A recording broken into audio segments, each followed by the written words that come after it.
নমস্কার এভরিওয়ান, সবাইকে ওয়েলকাম করছি নতুন একটি রেসিপি দেখার জন্য। আশা করি আপনারা সবাই ভালো আছেন এবং সুস্থ আছেন। আজকে ময়দা দিয়ে চিপস রেসিপি। ময়দার এই চিপসগুলো বাজারের কেনা চিপসের চেয়ে কোনো অংশে কম হবে না। বাচ্চারা যখন বায়না করবে সহজেই ঘরেই আপনারা এই ধরনের চিপসগুলো তৈরি করে নিতে পারেন। তাছাড়া চিপসগুলো কিন্তু পুরো বছর সংরক্ষণ করা যাবে।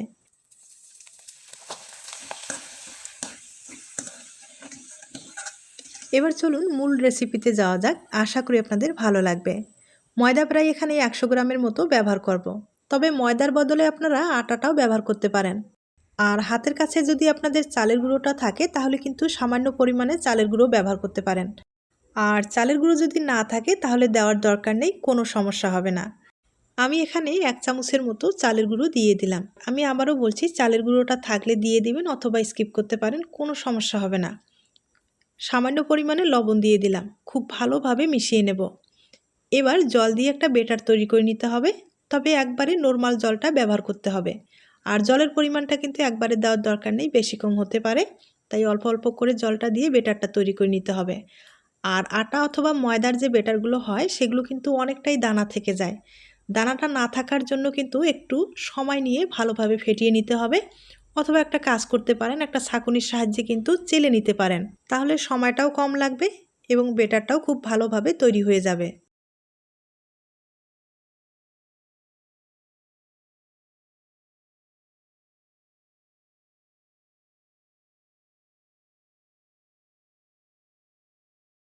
বেটারটা আমি খুব ভালোভাবে তৈরি করে নিলাম। এখন যেটা করতে হবে, এখানে হাফ চামচের মতো বেকিং পাউডার ব্যবহার করব। তবে বেকিং সোডা ব্যবহার করা যাবে না, বেকিং পাউডার ব্যবহার করতে হবে। আর হাফ চামচের মতো এখানে জিরাটা ব্যবহার করলাম, তাহলে কিন্তু ফ্লেভারটা খুব ভালো আসবে। এখন খুব ভালোভাবে মিশিয়ে নেব।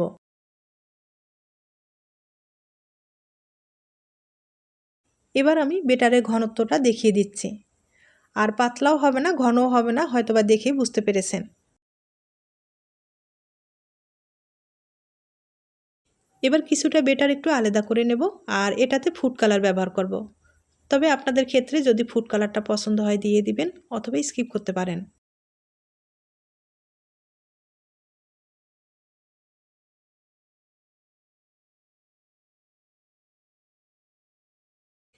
এবার একটা স্টিলের প্লেট লাগবে, আর সামান্য পরিমাণে একটু তেল লাগিয়ে নিতে হবে। তবে আপনাদের যদি 4-5টা স্টিলের প্লেট থাকে তাহলে কিন্তু একবারে অনেকগুলো ভাপিয়ে নিতে পারেন। সামান্য পরিমাণে বেটার দিয়ে দিতে হবে, আর যতটুকু সম্ভব পাতলা করে তৈরি করে নিতে হবে।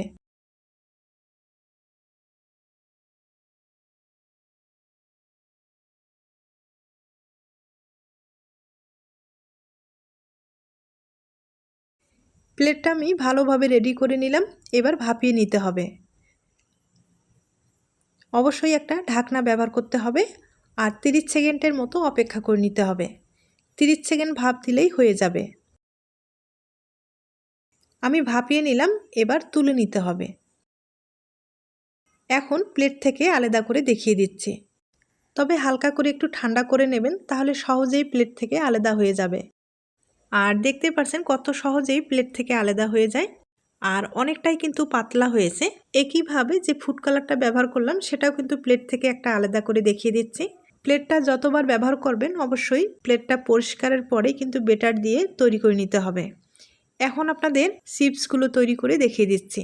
আগে আমি সমান করে কেটে নিচ্ছি, তবে এই চিপসগুলো আপনারা কিন্তু বড় ছোট করে তৈরি করে নিতে পারেন।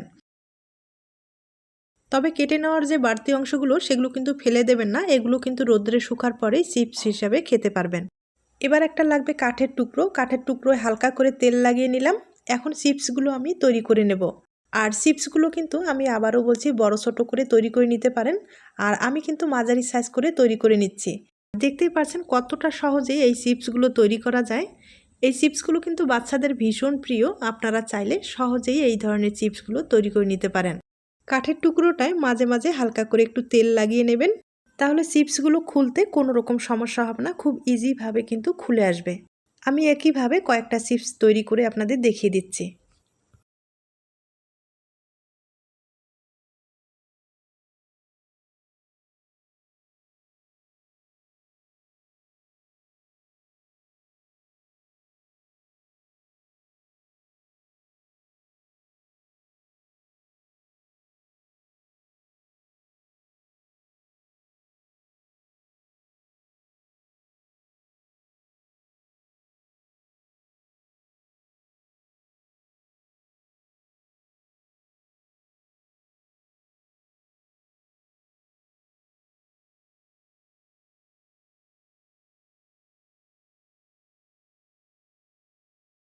আমি অনেকগুলো চিপস তৈরি করে নিলাম, একবার দেখিয়ে দিচ্ছি।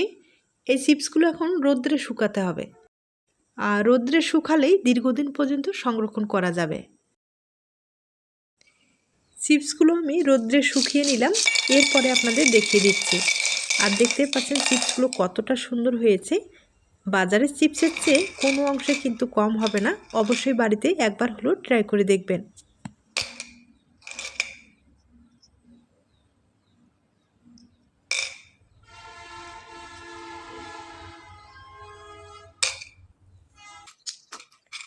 এবার আমি কয়েকটা চিপস আপনাদের ভেজে দেখিয়ে দিচ্ছি। আর চিপসগুলো কিন্তু হালকা আছে ভেজে নেবেন, বেশি আছে ভাজতে গেলে এই চিপসগুলো কিন্তু খুব তাড়াতাড়ি লাল হয়ে যাবে, আর লাল হয়ে গেলে চিপসগুলো খেতে ভালো লাগবে না।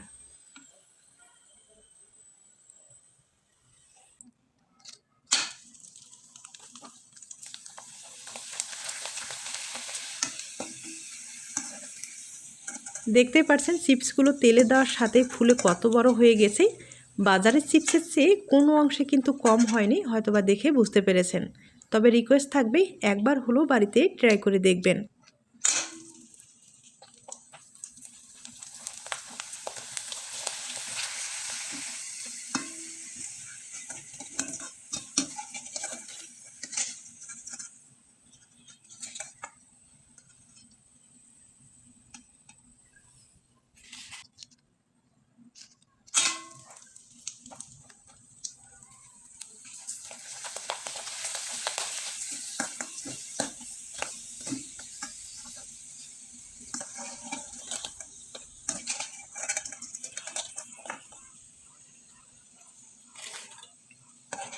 আমি কয়েকবার আপনাদের চিপসগুলো ভেজে দেখিয়ে দিলাম, এবার ভেঙে দেখিয়ে দিচ্ছি।